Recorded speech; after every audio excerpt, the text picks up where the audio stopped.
dalam rasa satu di dalam Allah yang adalah Bapa yang mengasihi tanpa pamrih dan tanpa pilih kasih itu, kita hendaknya sehati seperasaan dan hanya dalam kebaikan kita bersatu, tidak saling menyingkirkan, tidak saling memfitnah, membenci atau mengolok-olok, tetapi sehati seperasaan, senasib sepenanggungan. Tentu harus dimulai dari keluarga. Bagaimana keluarga-keluarga menghidupi nasihat Injili dan ajaran magisterium gereja, menjadikan Allah Tritunggal Maha Kudus tak terpisahkan dalam kesatuan yang solid, sehingga esa menjadi dasar keluarga yang diikat oleh kasih itu, yang di dalamnya hanya ada solidaritas, yang di dalamnya hanya ada sehati seperasaan, yang di dalamnya hanya ada pengampunan, belas kasih, penghiburan, dan jauh dari segala hal yang berbau KDRT, apalagi sampai pada keputusan berhenti bersekutu antara laki-laki dan perempuan yang membentuk keluarga itu. Keluarga, eklesia domestika, komunitas paling kecil dalam gereja, ketika dia baik, masyarakat juga akan baik. Ketika keluarga anggota-anggotanya tidak baik, masyarakat juga menjadi tidak baik atau rusak. Keluarga bisa diartikan dalam tanda petik keluarga natural ataupun komunitas-komunitas kehidupan, kebersamaan, keberimanan kita, pastoran, komunitas-komunitas religius, rumah-rumah biara, dan seterusnya. Sekali lagi, ketika komunitas-komunitas kecil baik, komunitas yang besar juga akan baik. Masyarakat, kebersamaan kita dengan orang lain, dan bahkan pada tingkat nasional negara kita juga akan baik, karena hal yang besar dibangun oleh komunitas-komunitas kecil, keluarga, masyarakat, dan seterusnya.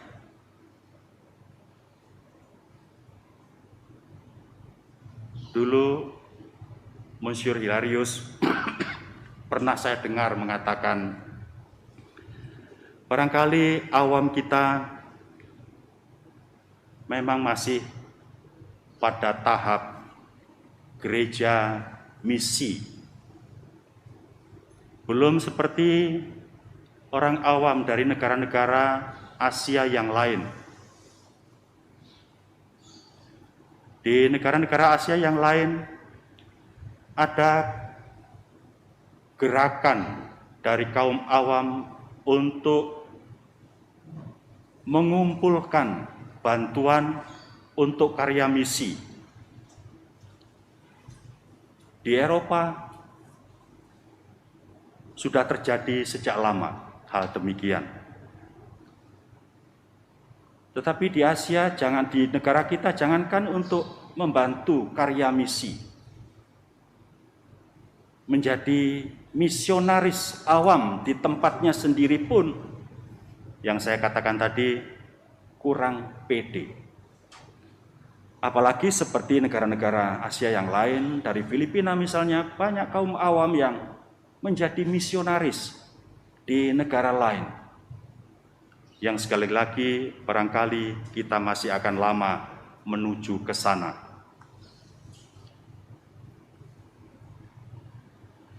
Elisa berjalan bersama dengan Elia. Elisa sehati seperasaan dengan Elia, maka dia disemangati, dirohi, dirasuki oleh semangat Elia. Semangat yang membuat Elia dan kemudian Elisa berdiri teguh, tangguh, pun kalau hanya sendirian di hadapan orang-orang lain yang berbeda keyakinan. Elia terbukti mengimani keyakinannya secara militan, tidak ikut arus kebanyakan yang membawa kepada keberdosaan, tetapi teguh, pun kalau hanya sendirian, pun kalau imannya itu mengancam keselamatan dirinya.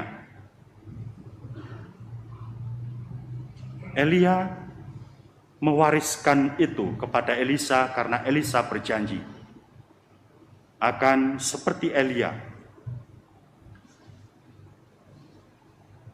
Barangkali pewarisan yang harus dibuat oleh para orang tua kepada anak-anaknya, sedemikian sehingga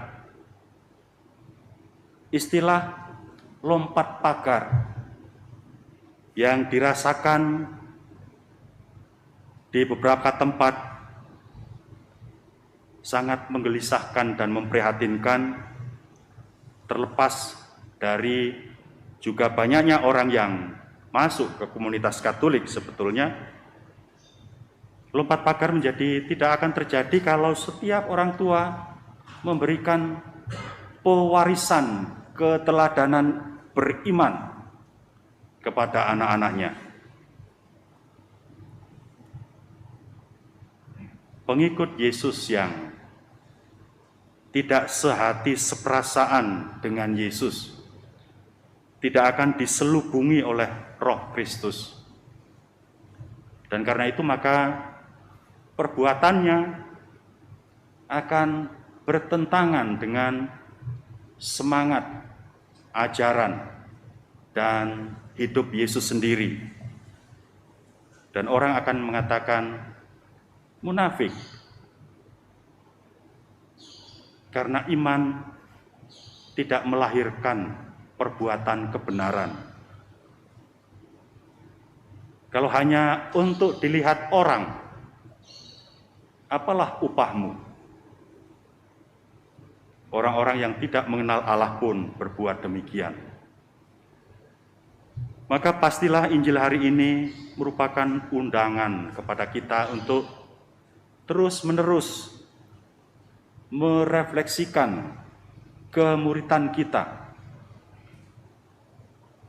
untuk dapat menjiwai, untuk dapat dirasuki oleh semangat Kristus sendiri, yang adalah jalan, kebenaran, dan hidup, yang memberikan predikat kepada kebersamaan kita, gereja sebagai sakramen keselamatan, yang adalah dirinya sendiri. Mengapa terjadi? Karena kita bukan lagi hamba, bahkan murid-murid. Predikat kita telah diangkat bahkan lebih tinggi sebagai saudara dan saudari Kristus. Ketika bangkit, Yesus mengatakan, "Jangan menyentuh aku, sebab aku belum pergi kepada Bapakku dan Bapamu."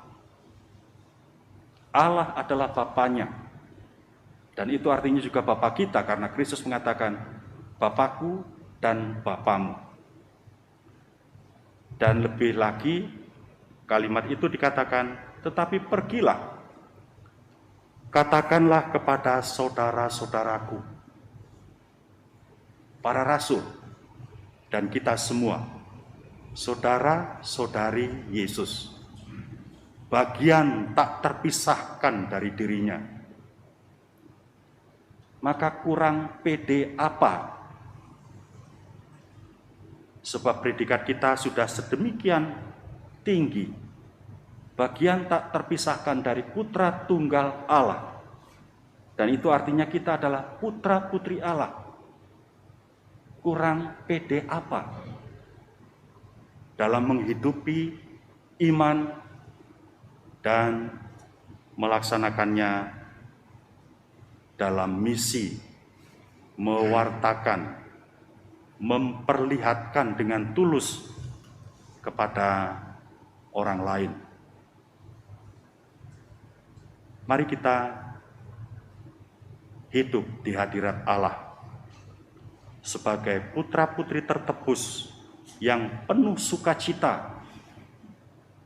Ajakan Bapa Suci dalam berbagai surat apostoliknya, penuh sukacita, bahagia, tanpa ada kekhawatiran apapun, sebab keselamatan kita pasti.